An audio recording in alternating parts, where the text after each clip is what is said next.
बाल बिखराए हुए लालों पर बड़ी रो रही थी।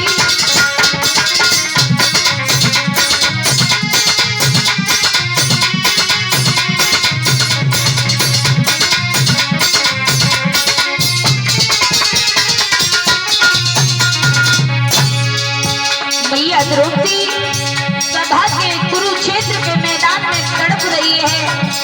पांचों पुत्रों की लेसों को ले लेकर के आस कलेजे से लगा रही है। बाल बिखरे हुए हैं मेरे भैया। मैया फूट फूट करके रोए जा रही है। प्रभु,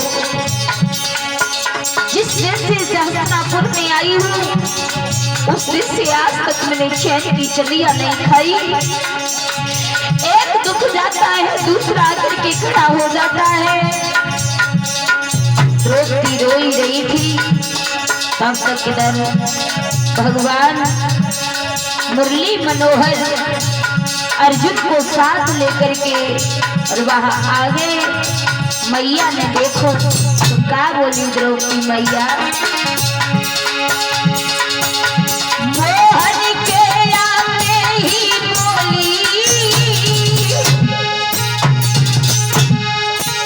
नटवर आओ पे बाकी है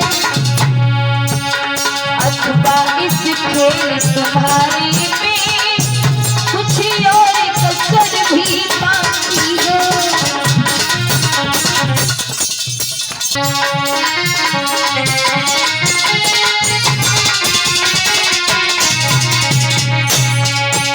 अथवा इस खेल तुम्हारे में कुछ और कसर भी बाकी है।